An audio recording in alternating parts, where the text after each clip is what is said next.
to my understanding, 2019 if this is the year. This is when it's all coming out. It's beginning to look that way. And you could start this, well, they were saying that there were going to be like martial law and to make these mass arrests, but, you know, that has thus yet happened. And I don't think we want that kind of chaos. Yeah. Well, you know, what I did watch is they were posting videos and jokes. Like QAnon was posting these stuff about Guantanamo Bay. And then you look at Guantanamo Bay, and it has been expanded. Like there's been construction, it's been expanded, and it can now house up to like another 30 or 40 or 50,000 inmates. And there's a guy on this show. I can't remember what the show was called, but he has a friend who's in this aviation stuff, and he's been watching the flights out of Florida. They usually come out of Miami to Guantanamo, but then all of a sudden it's changed to a different location from some spot in Florida to Guantanamo, and that's very unusual. And then so when you get the tail number and plug in the tail number, it should show you what the plane is, what type of plane, how many engines, how many seats, all that stuff. And it says it's a Cessna, 4-seater Cessna, but then the picture is a private jet. It's a private jet. So there's all these things that are just messing up, and it's very odd. And so they were saying that they believe that arrests have kind of started happening, that like deportation, like getting them out of the country. Because if I remember correctly, from David Wilcock and Corey, and they said that these mass arrests will happen, but there won't so much as be with all of them a public trial. There'll probably be a few public trials, like our senators, our governors, stuff like that. But as far as like the cabal, deep state, people you've never seen their face, they don't really have so much as you don't have an idea of who they've ever been, even those in Hollywood. They're just going to start shipping them out. And so that's what they're thinking is happening. And QAnon hints on some of that stuff, but you just feel that it's like go time, because everything QAnon keeps going. He's like, you know, here it comes. Did you see the Bush funeral? Oh yes. Did you see that little whole letter thing? Yeah. What is your theory? What do you think it is? Well, I think it was on the QAnon stuff that I read. It sounds like it was their promise to strike back.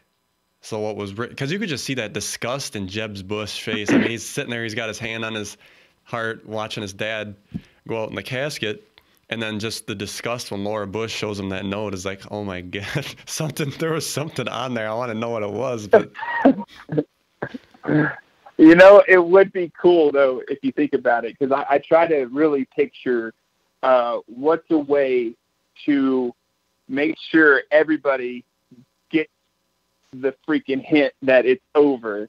And so that was beautiful. At George Bush's funeral, they give all of them a letter, and what I would think it'd be something funny, like if you open it and you slip up and it says like one-way trip to Guantanamo Bay, you know what I mean, or Guantanamo, and or something like that. There was and even because talk they know that they're all screwed. There was even talk that Mike Pence got one. I didn't see that clip, but yeah, you just see the reaction, you know, and what I see is just like it's a lot of fun, because now that the light is coming out, and it's taking over Washington D.C. and it's creeping, and Trump's doing really good work. I mean, this guy is not putting down for nobody, and that's the kind of person we needed, and that's really where I've kind of come to understand where regardless of what happens come this year, we just need this truth to happen. Mm-hmm. And I don't know how you feel, how you've been feeling this year's been going for you, but it feels like collectively we're like everybody's going through like this weird energy stuff where they feel like emotional and trying to purge stuff, and everybody's like feeling like they're going through adversity. And when everything was really good one moment, now they're just kind of dealing with stuff right into this new year. Yeah, and I think that might just be a nice little. Yeah, I was dealing with stuff towards the end of the year, and then like I want to see some really good stuff come. I want to see the free energies, the technologies that come out, the healing technologies. That's all got to come out yet, so we can really change the world. But I'm at least happy that we did get the tax cut, because that does give a little bit relief, because it was just getting like such a squeeze on your neck that it was just like, oh, something's got to give. Yeah, and I think we talked. I think a few of us talked. Now I won't drop any names just yet, just in case, because I know it's pretty vital and it's pretty important.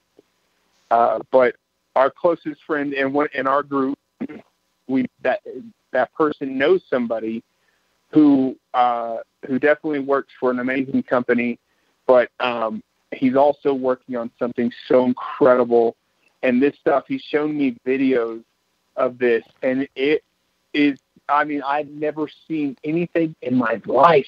This is completely the new technology we're talking about, and this guy is doing it in his garage, and he's keeping it so on the down low that like he doesn't really talk too much about it. You know, his friends and stuff like that who he trusts, but it will, as soon as he told me what he's doing and basically what he's learned how to do, and I won't go too much into his stuff, what he's exactly doing, but it's a way to harness energy by creating solar flares within a device.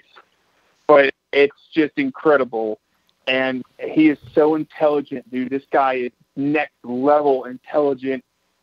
He's really balanced with his center and his spirituality and where he's going in life. And man, this dude is nailing it. And this guy is literally going, I know it, I feel it in my heart, that what he is doing and creating is going to be those types of technologies you're speaking of.